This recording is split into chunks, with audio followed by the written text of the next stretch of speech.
ভাবুন, একদিকে 1000 সুসজ্জিত সৈন্য, অন্যদিকে মাত্র 313 জন, অস্ত্র কম, রসদ কম, ঘোড়া মাত্র 2টি। কিন্তু ফলাফল ইতিহাসের এক অবিশ্বাস্য বিজয়। 17 রমজান 2 হিজরি, স্থান আরবের মরুভূমির ছোট্ট একটি জায়গা, নাম বদর। আজ আমরা জানব বদর যুদ্ধের পুরো ঘটনা, কেন এই যুদ্ধ হল, কিভাবে মুসলিমরা জয়লাভ করলেন, আর এই যুদ্ধ আমাদের কি শিক্ষা দেয়। চলুন শুরু করি। মক্কায় ইসলাম প্রচার শুরু হওয়ার পর কুরাইশরা মুসলিমদের উপর নির্যাতন চালাতে থাকে। নির্যাতন এতটাই বাড়ে যে নবী মুহাম্মদ সাল্লাল্লাহু আলাইহি ওয়াসাল্লাম ও সাহাবীরা আল্লাহর নির্দেশে মদিনায় হিজরত করেন। কিন্তু হিজরতের পরও শত্রুতা শেষ হয়নি। মক্কার কুরাইশরা মুসলিমদের সম্পদ দখল করে নেয়। এদিকে খবর আসে আবু সুফিয়ানের নেতৃত্বে একটি বড় বাণিজ্য কাফেলা সিরিয়া থেকে মক্কায়। মুসলিমদের সংখ্যা 313 জন, মুহাজির 82 জন, আনসার 231 জন। অস্ত্র সীমিত, ঘোড়া মাত্র 2টি, উট প্রায় 70টি, তাও পালা করে চড়তে হয়। নবী সাহাবীদের সঙ্গে পরামর্শ করেন। সাহাবীরা বলেন, ইয়া রাসূলুল্লাহ, আপনি সামনে এগিয়ে যান, আমরা আপনার ডান পাশে বাম পাশে সামনে ও পেছনে লড়ব। এই কথায় নবী সাল্লাল্লাহু আলাইহি ওয়াসাল্লাম অত্যন্ত খুশি হন।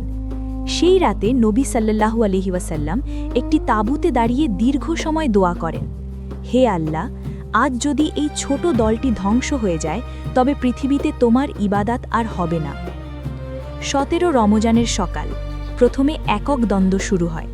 কুরাইশদের পক্ষ থেকে 3 জন যোদ্ধা আসে। মুসলিমদের পক্ষ থেকে এগিয়ে আসেন হযরত হামজা রাদিয়াল্লাহু, হযরত আলী রাদিয়াল্লাহু, হযরত উবাইদা রাদিয়াল্লাহু। দ্বন্দ্বযুদ্ধে মুসলিমরা বিজয়ী হন। তারপর শুরু হয় পূর্ণাঙ্গ যুদ্ধ। মরুভূমিতে ধুলোর ঝড় উঠছে, তলোয়ার ঝনঝন শব্দ করছে। সংখ্যায় কম হলেও মুসলিমদের ঈমান ছিল পাহাড় সমদৃঢ়। কোরআনে আল্লাহ বলেন, তিনি ফেরেশতা দ্বারা সাহায্য করেছিলেন। অবশেষে যুদ্ধের মোড় ঘুরে যায়। কুরাইশদের বড় বড় নেতা নিহত হয়। যুদ্ধ শেষে দেখা গেল কুরাইশদের প্রায় 70 জন নিহত, 70 জন বন্দী। মুসলিমদের শহীদ হন 14 জন।